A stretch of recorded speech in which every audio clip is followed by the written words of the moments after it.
mga lalabs! Ngayon, dito na naman ulit si Prexy Joy. Ayan, this is Prexy Joy Lazada.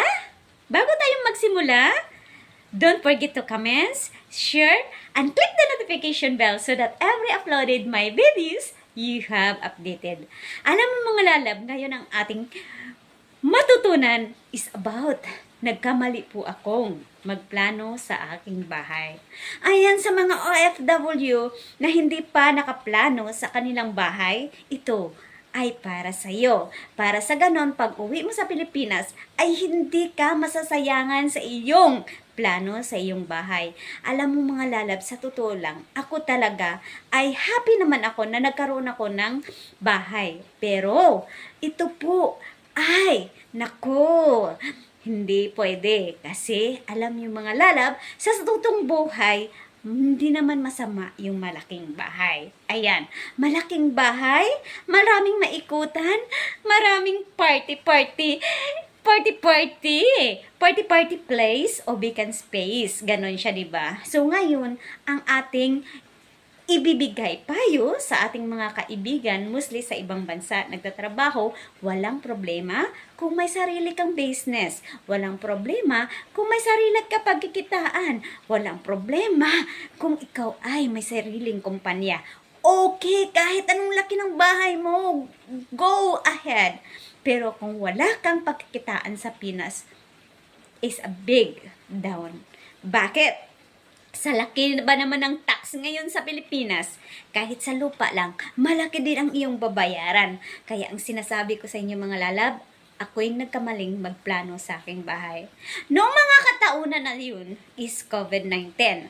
Sa COVID-19 na yon, alam nyo, sa totoong buhay ko, isi-share ko lang talaga, drawing lang ako ng drawing. Ganito yung bahay ko, kalitig, ganito, ganyan. Pagkatapos binigay ko sa architect, syempre, yung mga architect naman at engineer ko ay susundin lang kung ano yung plano ng isang nagpapagawa ng bahay. Syempre, ikaw yung magpapagawa, diba? O ngayon, ang naisip ko, ay, salamat, makapagpatayo ako ng malaking bahay, ganun sa isip ko. Kasi, at least, may uuwian akong masagana. Pero, in that point, hindi mo ba alam na ang laki pala ng babayaran kahit sa bahay mo lang, malaki babayaran sa tax, lalo na kung ikaw ay nakatira sa mga residences kasi hinawakan ng developer yun at hindi natin alam at siguraduhin mo yung developer nyo ay nasa mababang proseso at mababang kantidad lamang ng iyong babayaran. Pero pag timing ka na ang developer ay mataas, nako, mapupurdoy ka mga lalab. Kaya ang isasabi ko lang sa mga OFW, kung may nabili man kayong lupa or kahit saan na lugar na iyong papatitrikan ng iyong bahay, siguraduhin yung katamtaman na lang, mas mainam na mas maliit ang bahay, maliit ang babayaran, at saka makumpleto mo kaagad ang iyong mga gamit at wala kang alahanin. Kasi bakit? Kapag maliit ang bahay, madaling matapos. Pag natapos ito, pwede mo nang tirhan, pwede mo nang lagyan ng occupancy, at saka yung babayaran mo na tax ay maliit lamang. Hindi katulad sa akin. Naku, ang laki ng bahay ko mga lalabs. Pero, sabi ko, alam niyo ilang taon ako nagpatayo ng bahay ko?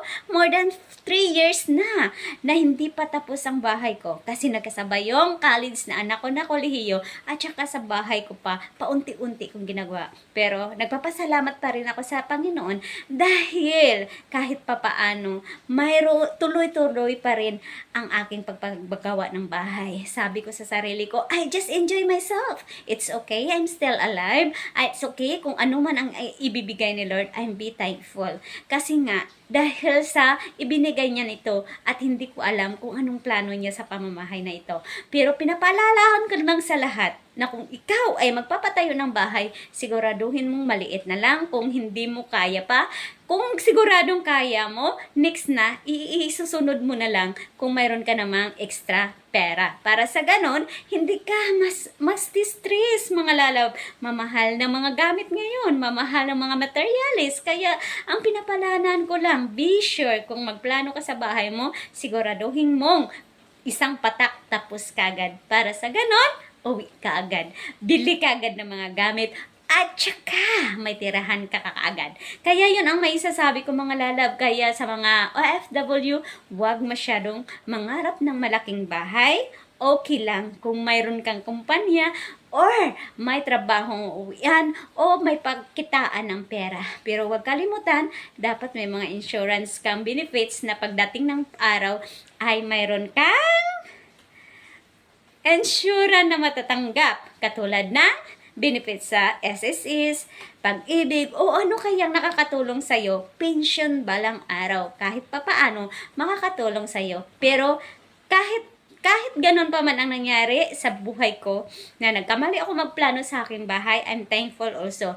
Pwede kong parintahan yung bahay kung ayaw ko mag-stay doon. At pwede namang doon ako magsistay, pero gagawa pa rin ako ng paraan para sa ganon, sa isang taon, makapagbayad ako ng tax at saka occupancy. Kaya ang paalala ko mga lalab, mas better to take a land outside of the residences than inside the residences. Kasi, bakit? Kasi maraming umaalis dyan kung wala ka ng perang ibabayad sa mga maintainers, sa mga cleaners, and of course, kung ano pang kanilang ibibigay na babayaran sa residences. Kaya, thank you everyone on watching. Sana may natutunan kayo sa aking tutorial at sana may natutunan kayo sa mga OFW na hindi pa nakapagpatayo ng bahay. Sana may natutunan kayo para sa ganon. Pag uwi niyo sa Pilipinas, ay may idea na kayo. So, thank you for watching and always remember, see you first the kingdom of God on His righteousness and all these things shall be added unto you. Laging unahin si Lord sa ating buhay at huwag kalimutang madasal dahil ang lahat ng iyong inihiling ay kanyang ibibigay. Salamat po. And without you, I am nothing. This is Prexy Joy. Love, love, love. Thank you for listening to me.